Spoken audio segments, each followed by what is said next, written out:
Welcome back, my duelist friends. Casual Duelist here. And before we get into the test hands, let's amend yesterday's video just a tiny bit. One quick oversight that I had was even while reading the deck out loud, for some reason I failed to understand that the Anger Knuckle works for 10-star monsters. The highest star level we had in the deck for a machine was 9.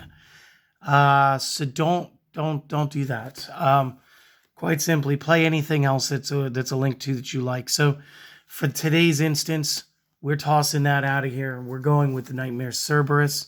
We're gonna go ahead and put him in here. Again, just place whatever you guys like in there. That is on me. So sorry. I guess it is Revenge of the Fifth, huh? Nobody?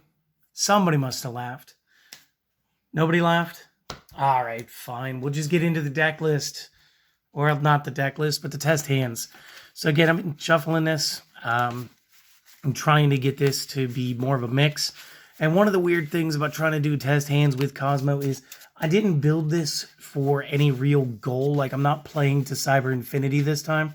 So I'm not... It's hard to go, this is a great board state no matter what the opponent has. This one's going to be very subjective. It's really going to depend on what the opponent would have. And outside of having somebody else here to possibly play a couple of test rounds with me, this is going to be the best that we could do because this deck is versatile. We did set it up to where you can sit behind your effects and just do some control stuff or just kind of run over the opponent. Either way, it's going to be fine. And just to reiterate one more time, do not play the Anger Knuckle. This is not an infinite track. It's not going to be fun. You're not going to get the effect off. I just did not have the correct Cosmos in the deck to do it. So maybe next time when I get some of the 10-star guys. And then we'll do that. So let's go ahead. Let's go break, half, middle to top. All right, so let's try going first and see what kind of board we could set up. So that's going to be 1, 2, 3, 4, 5. Deck right there. And we're going to start off with Kozmo Town, which means we do get the Magical Mallet-esque effect. We got Kozmo Town because, you know, why not start with both? Tin Can, best character. Mojo because it's fun. And we do start with the runner. So, just real quick. This isn't terrible. This also isn't the best. And Kozmo Town only shuffles Kozmo monsters. So you are going to take a risk if you want to shuffle your 2 in. That said, we can play the Tin Can. We could use this effect. We can immediately buff into the Forerunner. This will cause us to... We do have to remove him, right? Banish. Yeah, so we could honestly hold off to our opponent's turn. We could open with Tin Can Town, set Mojo, and then wait to see what our opponent does. If our opponent just tries to simply run him over, we could just bop him into the Forerunner and see if that's still going to be an option. Or, again, we could target and destroy our Kozmo with our Cosmojo. And again, another thing that we could do in the meantime is just see which of our 3 ships we're going to be allowed to go for. We could pay that 500 during the end of the turn. Show 3 Kozmo cards with different names from the deck and attempt to get another card. So again, you guys could do that. That wouldn't be a bad setup turn. And again, it's going to depend on what you need from there. And I'm sure somebody's got a better play. And if you do, guys, just mention it down in the comment section. We can all learn together. It'll be great. This deck's always just been a lot of fun. So I just enjoy playing it as often as I can. Let's go ahead. Let's do another going first, and then we'll do a couple going second. But that wasn't a terrible opening hand. Like, it has enough versatility to do things. And again, we could have sent the 1 back to draw 1. We could have sent Forerunner back, but just standing firm does give us those additional plays. And then with the second one, we would be able to get back our Tin Man for a whopping 100 points of our life, just because it was 1 star. So again, let's break it in half. Take the middle to the top. Let's go first. So we're going to get our E-Teleport, which is amazing. Simply. We're going to start with the Wicked Witch, which is a good normal summon on the first. We do start off with our Destroyer, our Tin Can, and our Lure. I'm loving this hand because it has plays. Now, first thing I'm going to want to do is I'm going to want to dig with the Lure because I do have 2 removable targets. And I'm not married to any one strategy yet. So we're going to get a Cosmojo. We're going to get a Teleport. I'm going to go ahead and I'm going to take out the Witch. So that's fine. We get a Lure, we get a Witch. And again, we've kind of got some cool stuff. We don't get to do what we want to do. But we can set this whole bit into the back row. And again, we can just set up the same way we did this last time. Summon our Tin Man. And again, we could choose Kozmo cards with different names. So we could choose, and again, they don't know that we have the Destroyer. So you could choose the Destroyer.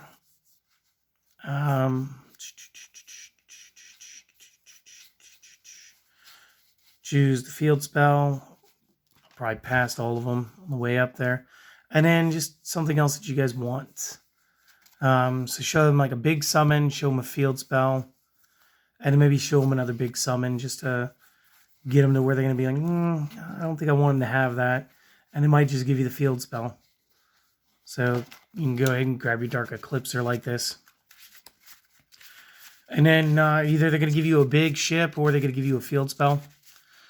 And honestly, you already have a big ship, so you really don't care about those ones. It's still all good. So, again, if I was the opponent, I'd probably be like, yeah, I don't want him to have that because I know that Tin Can could do what he wants to do. Those will go to the discard pile. Now I've given him the ability. Now I know that I've given the ability for the Cosmo Town. I know they can grab back that Witch. And again, what they don't know is there are 2 E-Teleports and another Cosmojo. We can go into these other effects. And again, since it was during the end phase, due to Tin Can, you're going to have to hold on to the Cosmo Town. You just don't get it right off the rip. It's going to be fine. So that's pretty cool.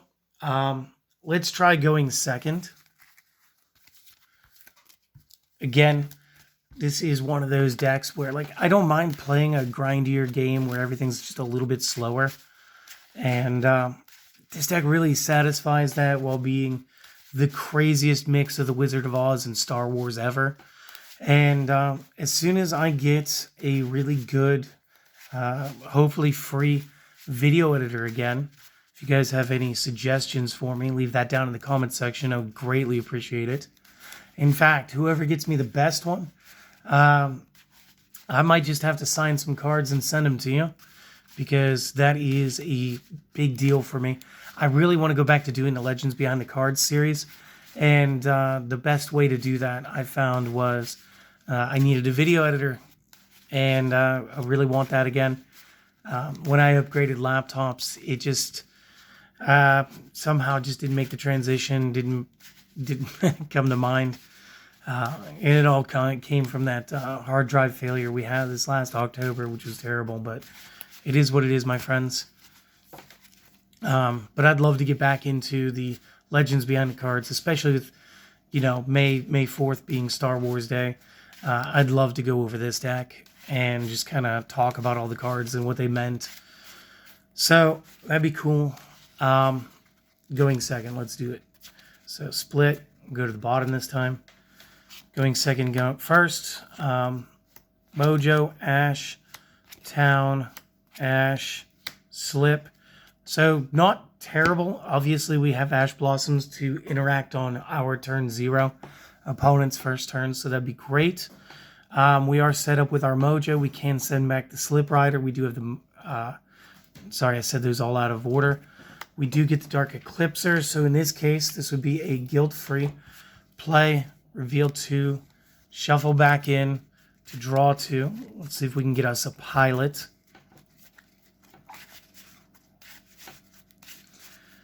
You may or may not still have both Ash Blossoms at this point. That was embarrassing. So, do apologize for that.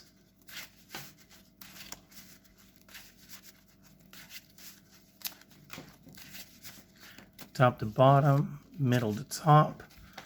1, 2. Got Super Poly and a Eclipser, so not the world's best hand, but again, we do carry all of these fusion traps, so one of these is bound to work. So again, you could probably just set your double-double. If you used an Ash, great. Then you have 1 Ash left. If not, you'll have the Ash and the Eclipser. Eclipser will be your discard. So that wasn't terrible. Again, not the best. And we'll try it one more time. And then I'll talk about one of my favorite cards from this deck, and then we'll go with that. All right. Duster, Tin Can, I'm loving it already. Reasoning, love it. Tin Can, that's okay. Nibiru, love it. So this is more like what I'm talking about when I say I want to go second. Opponent does their whole thing. Nib. Doesn't even matter, just nib. And then, of course, you're just going to be able to do whatever you want to do the next turn. Going to get our town. Town plus Tin Can equals greatness. Reasoning allows you to do your reasoning thing. Most people are going to look at this deck and go, nah, I don't know. Let's go with... if I had to play the numbers, I would probably say...